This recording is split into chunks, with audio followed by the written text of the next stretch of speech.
भातसा नदीचे पाणी दिशे संत खोल, जीवाचा रे खेल, प्राण हा अनमोल, वेलेल्या धावून येणारे कोणी, ऐका जिटी इन्फोची सावधवाणी. मंडळी, उन्हाचा पारा प्रचंड वाढत आहे. अंगाची नुसती लाही लाही होत आहे.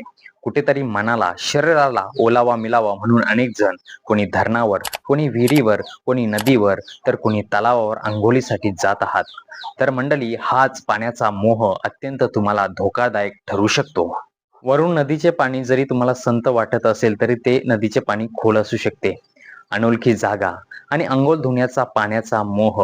कदाचित अनोळखी जागा असल्यामुळे तेथेच तुम्हाला तुमचा पाण्यामध्ये घात मंडळी होऊ शकतो. नमस्कार, मी गणेश तुपे आणि मंडळी, आपण पाहतात जीटी इन्फो चॅनल.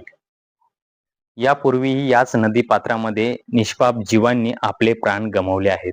कृपया तुम्हाला पोहता येत नसेल तर कृपया नदी पात्रात किंवा नदीमध्ये उतरू नका. वरून संत वाहणारे पाणी, आजूबाजूला पसरलेली भयान शांतता आणि उन्हापासून, याच उन्हाच्या त्रासापासून मिळालेला गारवा, हेच पाहून तुम्ही जर नदी पात्रात उतरण्याचा प्रयत्न करत असाल तर मंडळी, कृपया 1 मिनिट थांबा, विचार करा. हीच पसरलेली शांतता जरी तुम्हाला सुखावह वाटत असेल तरी हीच शांतता, हाच गारवा तुम्हाला धोकादायक ठरू शकतो. याच भास्ता नदीने आजवर कितीतरी निष्पाप जीव गिळले आहेत. कितीतरी मंडळी, अनेक सुखी संसारे याच भास्ता नदीने उद्ध्वस्त सुद्धा केलेली आहेत. आंघोळीची मजा घेण्यासाठी कडकडत्या उन्हात गेलेली लहान मुलं आजवर घराचा उंबरडा ओलांडून घरी येऊ शकली नाही. एक कटू सत्य लक्षात घ्या, ज्यावेळी खोल पाण्यामध्ये तुम्ही गटांगळ्या खात असता, तुमचा जीव याच पाण्यामध्ये गुदमरत असतो, त्याच आणीबाणीच्या वेळी तुम्हाला वाचवायला मंडळी कोणीही येत नसतो.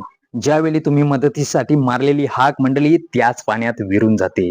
ज्यावेळी दुर्घटना घडते त्यावेळी तुम्हाला वाचवायला कोणीही येत नाही. शेवटी काय उरतो? शेवटी उरतो फक्त आपल्या कुटुंबाला घडलेला, आपल्या कुटुंबाच्या पदरी आलेला पश्चातापच मंडळी शेवटी उरत असतो. कृपया माझी तुम्हाला हात जोडून विनंती आहे की तुम्हाला कितीही चांगल्या प्रकारे पोहता आले तरीही अनोळखी जागी आणि नदी पात्रात उतरण्याचा मंडळी प्रयत्न करू नका. धोकादायक ठिकाणी नदी पात्रात उतरण्याचा प्रयत्न करू नका. आपली लहान मुले कोणा मित्रांसोबत तर दुपारी नदीवर जात तर नाही ना? दुपारी असो, संध्याकाळी असो किंवा सकाळी असो, लहान मुलांवर मंडळी लक्ष ठेवा. नदीकाठी फिरण्याचा मनसोक्त आनंद घ्या, परंतु नदीमध्ये उतरून मृत्यूला आमंत्रण कधीही देऊ नका. तुमचं कुटुंब घरी तुमची वाट पाहत आहे. म्हणूनच मंडळी, पाण्याच्या एका क्षणाच्या मोहासाठी तुमचा जीव धोक्यात कधीही घालू नका. पाण्याचा नक्की आदर करा, परंतु नदी पात्रामध्ये, पुन्हा पुन्हा मी सांगतो, नदी पात्रामध्ये, खोल पात्रामध्ये, अनोळखी जागी, धोकादायक जागी उतरण्याचा कधीही मंडळी प्रयत्न करू नका. शेवटी तुम्हाला व्हिडिओच्या शेवटी जाता जाता एकच सांगेन, नदीचे पाणी दिशे जरी शांत, क्षणामध्ये होतो रे आघात, क्षणामध्ये होतो रे आघात.